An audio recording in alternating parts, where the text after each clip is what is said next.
इस कहानी की शुरुआत होती है एक फैमिली को दिखाते हुए जो अपनी क्रिसमस की छुट्टियां मनाने के लिए थाईलैंड जा रहे होते हैं। फैमिली में एड का नाम हेनरी, उसकी वाइफ और 3 बच्चे थे। वो लोग इस वक्त प्लेन में थे। हेनरी की वाइफ को प्लेन का सफर पसंद नहीं था, उसे डर लग रहा था, इसीलिए उसका बेटा उसका मजाक बनाता है। पर अब ये लोग थाईलैंड पहुंचकर वहाँ के सबसे खूबसूरत होटल में जाते हैं। यहाँ वो फैमिलीज आकर रुकती है जो इधर सैर करने आया करती थी। इनके सामने बहुत ही खूबसूरत समंदर होता है। वहाँ का नजारा काफी दिलकश लग रहा था। अब अगले दिन क्रिसमस थी, इसलिए हेनरी पहले से ही अपने बच्चों के लिए क्रिसमस के तोहफे लेकर रख देता है। फिर अगली सुबह जब ये बच्चों को तोहफे देता है तो उन्हें वो काफी पसंद आते हैं। सभी काफी खुश थे। जिसके बाद ये पूरी फैमिली समंदर किनारे जाती है और ये सब समंदर में जाते हैं और काफी इंजॉय करने लगते हैं। इन्हें काफी मजा आ रहा था। जिसके बाद इन्हें यहाँ रहते रहते 2 दिन गुजर गई थी। फिर तीसरे दिन हेनरी को उसके ऑफिस से कॉल आती है। उसे बताया जाता है कि ऑफिस से किसी एक एम्प्लॉय को निकाला जा रहा है, जिसका नाम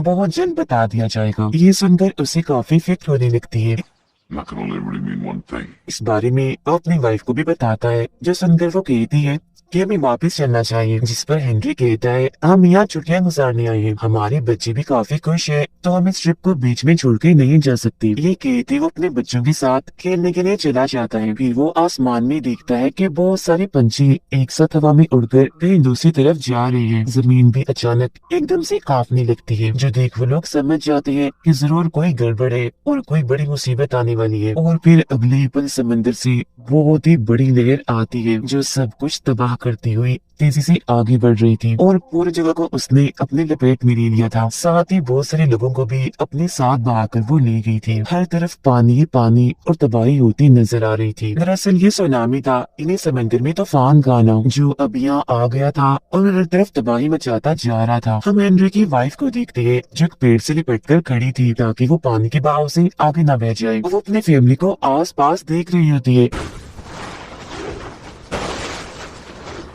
उन्हें आवाजें लगा रही होती है, मगर वो उसे कहीं भी नहीं मिलती। हर तरफ बस पानी ही पानी था जो सामान और लोगों को अपने साथ बहाकर ले जा रहा था। और फिर तभी अचानक उसे अपना बड़ा बेटा लोकस दिख जाता है। वो तेजी से तैरकर अपने बेटे की तरफ जाने लगती है, मगर जैसे दोनों करीब आकर एक दूसरे का हाथ पकड़ने लगती है, वैसे ही लहर एक और बार आती है और बहाकर दोनों को ले जाती है, जिससे वो अलग अलग हो गई थी। लेकिन उन दोनों की किस्मत एक बार फिर उनका साथ देती है। वो दोनों एक दूसरे को देख चुकी थी। उसकी मोम पौधों के ढेर के पास पड़ी थी, जिसके पास वाले खंभे से वो लिपटा हुआ था। जिसके बाद लोकस फौरन अपने मोम के पास जाता है। दोनों माँ बेटा एक दूसरे को देखकर काफी खुश हो गई थी, गले से लगकर काफी रोने लगती है और फिर धीरे धीरे वो पानी के साथ आगे की तरफ बहने लगती है और एक ऐसी जगह पर आगे रुक जाती है जहाँ पानी कम था।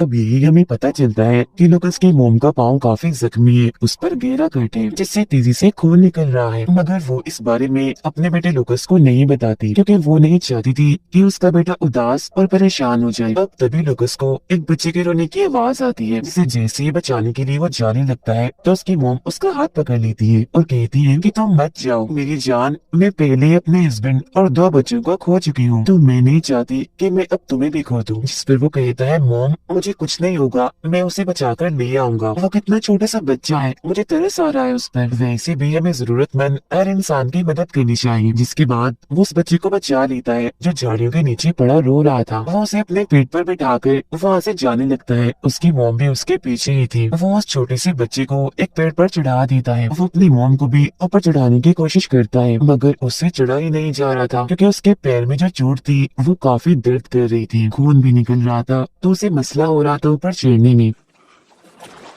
मगर लोकस काफी हिम्मत दिखाते हुए कैसे भी करके अपने मोम को भी ऊपर चढ़ा ही देता है और अब ये तीनों पेड़ पर बैठकर रेस्क्यू टीम के आने का इंतजार करने लगती है, जो इन लोगों को आकर बचा लेंगे। अब हम आस पास का नजारा देखते हैं, जो बहुत ही भयानक लग रहा था, क्योंकि हर तरफ तबाही हो गई होती है। खैर अब कुछ वक्त के बाद इधर पास के गाँव वाले आ जाते हैं। वो इन लोगों को देख चुके थे, इसलिए इन्हें अपने साथ ले जाने लगते हैं। लोकस की मोम काफी जख्मी थी, तो ये लोग उन्हें उठाकर अपनी गाड़ी में डालकर यहाँ से ले जा रहे थे। फिर जब ये लोग हॉस्पिटल पहुंचते हैं तो दिखाया जाता है कि यहाँ और भी बहुत सारे लोग हैं जो सबकी सब जख्मी है। यहाँ पर पैर रखने की भी जगह नहीं है क्योंकि पूरा हॉस्पिटल ही भरा हुआ है। टीवी पर भी ये खबर चल रही थी कि समंदर में सुनामी आया है, इसने हर तरफ तबाही मचा दी है और न जाने कितने लोगों को अपना शिकार बना लिया है। लुकस की मोम को काफी दर्द हो रही होती है, इसीलिए वो उसे कहती है, बेटा मुझे दर्द की दवाई ढूंढ कर दो, मैं बहुत तकलीफ में हूँ। जब वो वहाँ स्टोर में दर्द की दवाई ढूंढता तो है मगर वो उसे नहीं मिलती और फिर तभी इधर एक डॉक्टर आता है जो सबसे पहले उसे दर्द का इंजेक्शन लगाता है और फिर उसके टांग साफ करके मरहम पट्टी करता है, जिसके बाद उसे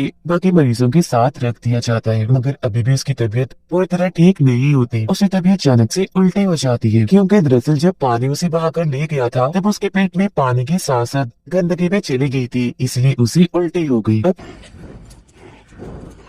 तभी इधर एक आदमी आता है जो काफी घबराया और परेशान था क्योंकि वो इधर अपने फैमिली को ढूंढ रहा था। जब लूकस की मॉम उसे कहती है, जाओ बेटा तुम्हें उनकी मदद करनी चाहिए। जब लूकस उसके पास जाता है तो वो उसे अपनी फैमिली की तस्वीर दिखाकर उनके बारे में पूछता है। यहाँ उसे एहसास होता है कि मेरे साथ साथ यहाँ पर सबकी फैमिलीज उनसे बिछड़ गई है। तो वो फैसला करता है कि यहाँ पर जितने भी लोग हैं मैं उन सबकी मदद करूंगा उनकी फैमिलीज को ढूंढने में और उन्हें दोबारा मिलवाने में। इसलिए यहाँ पर जितने भी मरीज थे वो उन सबका नाम, पता और वो किस मुल्क से आए हैं ये एक कागज पर लिख लेता है। यहाँ पर लुकस को एक जख्मी बच्चा भी मिलता है जो बिल्कुल अकेला था। वो भी अपनी फैमिली को ढूंढ रहा था और ये बच्चा उसी आदमी का था जिसने सबसे पहले लुकस से मदद मांगी थी। उसे अपनी फैमिली की तस्वीर दिखाकर तो वो उस बच्चे को उसके डैड से मिलवा देता है। वो दोनों बाप बेटा एक दूसरे से मिलकर काफी खुश थे और गले लगकर रो रही थी। उन बाप बेटों को ऐसे मिलता हुआ देखकर अब उसे अपने डैड की भी याद आने लगती है, जिसके बाद वो उस जगह पर जाता है जहाँ उसकी मोम को रखा गया था। मगर यहाँ आकर वो देखता है कि उसकी मोम इधर नहीं है बल्कि उनकी जगह बेड पर अब एक दूसरी मरीज लेटी हुई है। इस बात से वो बेचारा काफी परेशान हो जाता है, इसीलिए रोने लगता है क्योंकि एक किस्म का वो गुम ही हो गया था। उसके साथ सिर्फ उसकी मोम ही थी जो अब यहाँ नहीं थी। उसे रोता हुआ देखकर एक नर्स उसके पास आती है। तब लूकस उन्हें बताता है कि मेरी मोम पहले इस बेड पर थी, वो अब यहाँ पर नहीं है। जिसके बाद नर्स उसे एक दूसरे वार्ड में लेकर जाती है जहाँ और भी बहुत सारे बच्चे होते हैं और ये सब वही बच्चे थे जिनके माँ बाप मिल नहीं रहे थे। नर्स लूकस से पूछती है, क्या तुम अपने किसी रिश्तेदार का नाम और नंबर जानते हो जिनसे हम राब्ता करके उन्हें यहाँ बुला सके और वो तुम्हें यहाँ से ले जाए। जो सुनकर लूकस मासूमियत से जवाब देता है कि हाँ मैं अपने दादाजी का नाम तो जानता हूँ मगर मैं उनका नंबर भूल गया हूँ। जो सुनकर नर्स उसकी शर्ट पर एक स्टिकर लगाकर चली जाती है जिस पर एक नंबर था। यहाँ बाकी बच्चों के कपड़ों पर भी इस तरह के स्टिकर लगाए गए थे जिन पर अलग अलग नंबर लिखे हुए थे। लूकस यहाँ पर काफी परेशान नजर आ रहा था, इसीलिए वो रोने लगता है क्योंकि उसे लग रहा था कि मेरी मॉम जरूर मर गई है, जब भी तो वो मुझे यहाँ मिल नहीं रही, शायद उन्हें दफना दिया होगा। अब हम उस होटल का सीन देखते हैं जहाँ लूकस के डैड हेनरी अपने फैमिली के साथ रुके थे। यहाँ बहुत ही तबाहकुन हाल दिखाया जाता है, सब कुछ तबाह बर्बाद होकर वहाँ पड़ा हुआ था। ये हम पे लूकस के डैड को भी देखते हैं जो मरे नहीं थे बल्कि अभी जिंदा थे,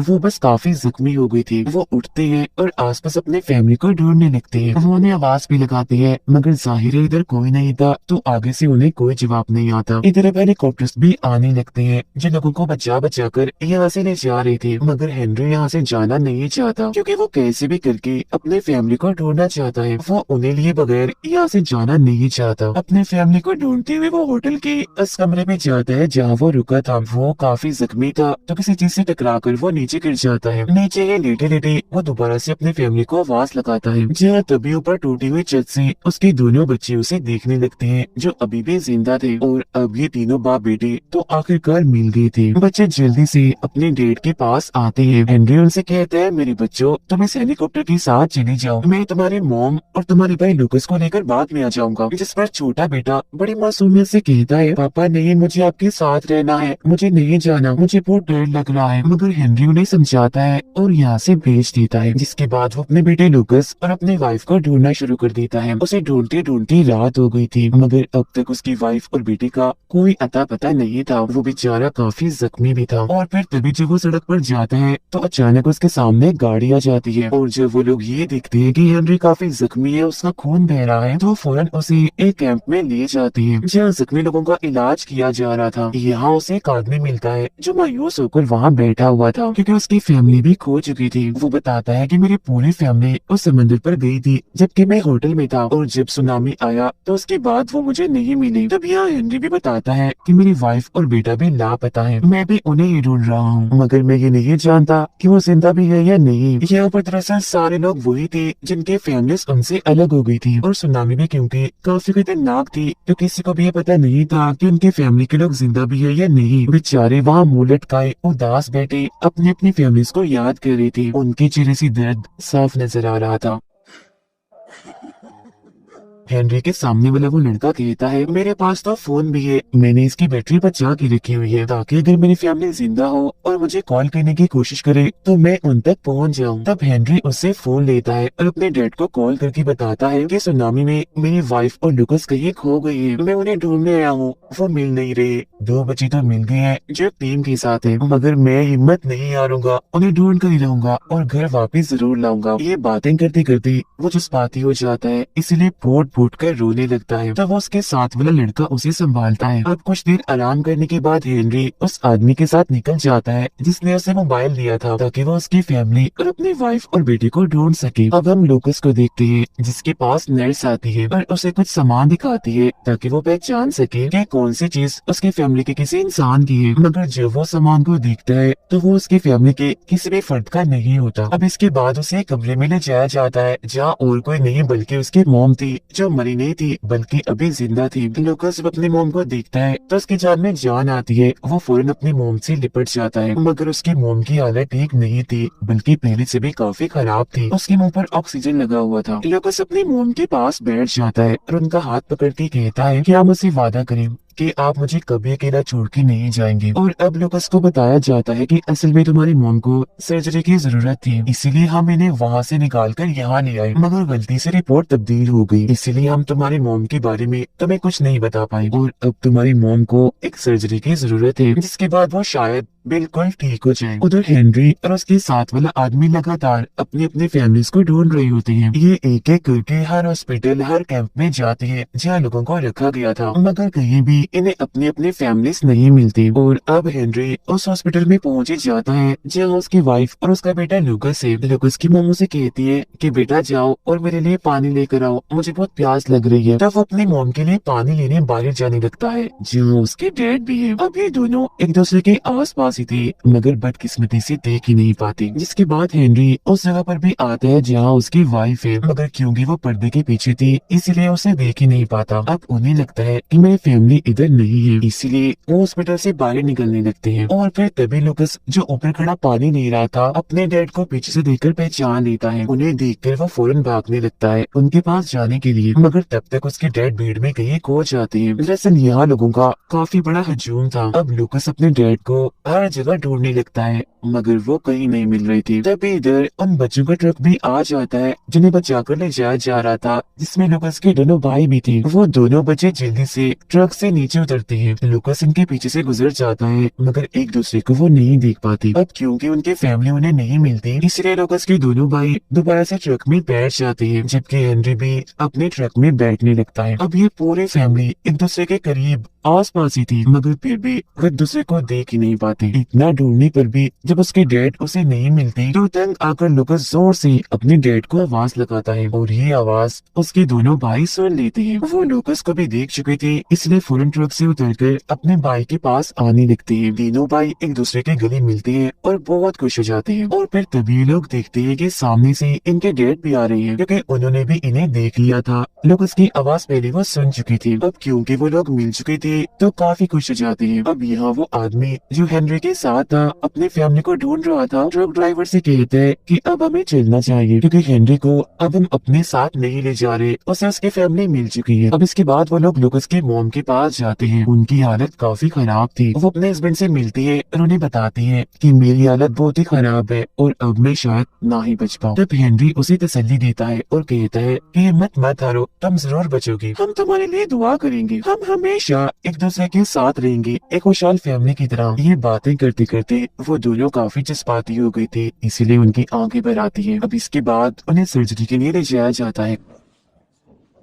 वहाँ एक और औरत भी थी जिसकी अभी अभी सर्जरी हुई थी। वो उनसे कहती है कि मैं अब बिल्कुल ठीक हूँ, मैंने अपनी पूरी ताकत का एक आखिरी बार इस्तेमाल करना है ताकि मैं अपनी फैमिली को ढूंढ सकूं, और आप भी हिम्मत मत हारना, सर्जरी ठीक से हो जाएगी। जिसके कुछ ही देर के बाद लुकस के मोम की सर्जरी शुरू हो जाती है, जिस दौरान उन्हें वो वक्त अब भी याद आ रहा होता है जब सुनामी आया था। वो सोच रही थी कि इतनी तबाही आ गई और हम कुछ भी नहीं कर सके, क्योंकि ये सच है कि इंसान कुदरत के आगे बहुत ही कमजोर और बेबस है। यहाँ एक तरफ इनकी सर्जरी हो रही थी तो उधर बाहर उनकी फैमिली उनके लिए दुआ कर रही थी। फिर पूरी रात ऐसे बीत जाती है और फिर अगली सुबह हेनरी अपने बच्चों के पास आकर बताता है कि तुम्हारी मॉम की सर्जरी कामयाब रही, वो अब पूरी तरह से ठीक है, अब हम बहुत जल्द अपने घर पहुँच जाएंगे। अब अगली सुबह एक आदमी यहाँ आता है जिस पूरी फैमिली को अपने साथ ले जाने आया था। वो लोग अब प्लेन में बैठ जाते हैं, जहाँ तभी लुकस अपने मॉम के पास जाता है और कहता है, मेरी प्यारी मॉम, मैं हमेशा आपके साथ रहूंगा जैसे आप मेरे साथ हैं, हम लोग कभी भी एक दूसरे से अलग नहीं होंगे। और हाँ, याद है आपको वो बच्चा